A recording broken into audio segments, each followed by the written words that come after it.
Assalamualaikum warahmatullahi wabarakatuh. Perkenalkan, nama saya Dian Komala, NPM 19106310800136, kelas 4A.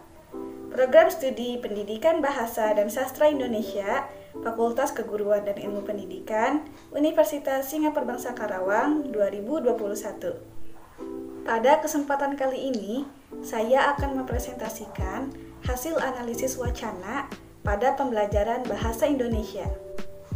Tujuan dari pembuatan video ini yaitu untuk memenuhi tugas pengganti ujian akhir semester atau UAS mata kuliah teori belajar bahasa yang diampu oleh yang terhormat Ibu Sinta Rosalina, SSMPD. Analisis wacana saya berjudul Penerapan Teori Analisis Wacana pada Pembelajaran Bahasa Indonesia. Wacana merupakan satuan bahasa di atas tataran kalimat yang digunakan untuk berkomunikasi dalam konteks sosial. Wacana bisa berbentuk tulisan ataupun lisan. Istilah wacana berasal dari kata Sanskerta yang berarti ucapan atau tuturan. Jenis wacana pada pembelajaran bahasa Indonesia salah satunya ialah wacana narasi. Wacana narasi adalah salah satu jenis wacana yang berusaha menceritakan atau mengisahkan sesuatu peristiwa secara berurutan berdasarkan urutan kejadiannya. Narasi bersifat fakta ataupun fiksi. Narasi yang bersifat fakta diantaranya biografi dan autobiografi, sedangkan narasi yang bersifat fiksi diantaranya cerpen dan novel. Saya akan mengadaptasi wacana narasi biografi yang berisikan salah satu tokoh pergerakan kemerdekaan Indonesia, yakni Dr. Tjipto Mangunkusumo. Terlebih dahulu, saya akan melafalkan wacana narasi biografi Dr. Tjipto Mangunkusumo. Wacana narasi biografi Dr. Tjipto Mangunkusumo. Di tahun 1927, Tjipto Mangunkusumo atau yang lebih dikenal dengan Tjipto Mangunkusumo dianggap Belanda terlibat upaya sabotase sehingga Tjipto Mangunkusumo dibuang ke Banda Neira. Dalam pembuangan, penyakit asmanya kambuh. Saat Tjipto Mangunkusumo diminta tanda tangan perjanjian yang meminta ia melepaskan hak politiknya agar beliau bisa kembali ke Jawa untuk berobat, Tjipto Mangunkusumo dengan tegas menyatakan bahwa lebih baik beliau mati di Banda Neira. Tjipto kemudian dipindahkan ke Makassar, lalu ke Sukabumi pada tahun 1940. Sayangnya, udara di Sukabumi cukup dingin, sehingga kurang baik bagi kesehatan beliau. Untuk itu, beliau dipindahkan kembali ke Jakarta hingga Dr. Tjipto Mangunkusumo wafat pada tanggal 8 Maret 1943.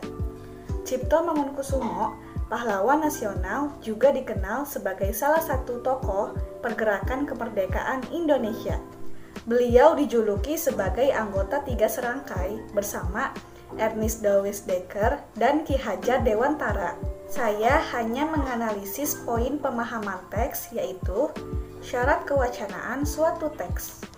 Analisis syarat kewacanaan suatu teks dalam wacana narasi biografi Dr. Tjipto Mangunkusumo sebagai berikut. Pertama, analisis kohesi. Yang dianalisis kohesi gramatikal pada poin penunjukan. Kohesi penunjukan kataforis yang terdapat dalam wacana narasi biografi yang telah dipaparkan yaitu dengan menggunakan kata itu. Dalam penggalan, untuk itu beliau dipindahkan kembali ke Jakarta hingga Dr. Tjipto Mangunkusumo wafat pada tanggal 8 Maret 1943. Yang kedua, analisis koherensi. Bagian-bagian wacana narasi didominasi oleh koherensi, kronologis, ataupun hubungan rangkaian waktu. Ditunjukkan oleh konjungsi yang menyatakan hubungan temporal, yakni lalu, kemudian, sesudah itu. Dalam penggalan wacana narasi biografi Dr. Cipto Mangunkusumo dengan menggunakan kata lalu.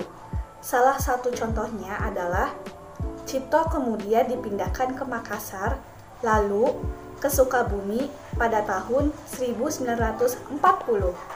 Yang ketiga, analisis intensionalitas. Dalam wacana narasi biografi Dr. Cipto Mangunkusumo yang telah ditulis, penggunaan tanda baca sudah tepat. Yang keempat, analisis akseptabilitas. Suatu wacana menunjukkan seberapa besar keberterimaan bagi penerima wacana.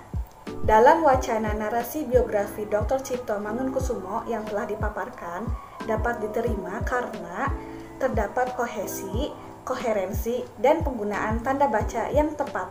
Yang kelima, analisis informasitivitas.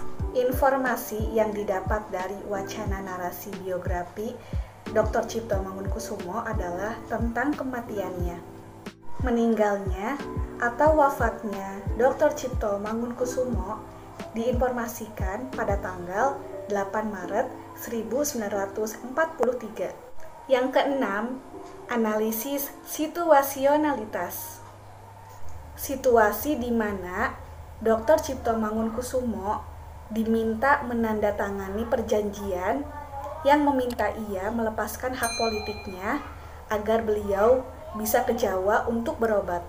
Tetapi Cipto Mangunkusumo menolaknya. Ia lebih baik mati di Banda Neira. Penjelasan tadi merupakan situasi yang berlangsung pada masa itu. Yang ketujuh, analisis keinterwacanaan. Segala hal yang berhubungan dengan faktor-faktor pada prinsip penataan temporal, yaitu kisah atau cerita dalam penggalan wacana narasi. Penggalan wacana narasi biografi Dr. Cipto Mangunkusumo yang telah dipaparkan menceritakan tentang perjalanan Cipto Mangunkusumo dari latar belakang pengasingannya ke Banda Neira di tahun 1927 hingga informasi wafatnya pada tanggal 8 Maret 1943. Wacana narasi biografi Cipto Mangunkusumo di dalamnya telah tercantum informasi tentang pengasingan beliau ke Banda Neira berdasarkan kronologis urutan kejadiannya. Sekian hasil analisis wacana pada pembelajaran bahasa Indonesia yang dapat saya sampaikan. Mohon maaf apabila ada kesalahan dalam penggunaan kata. Terima kasih telah menonton sampai akhir.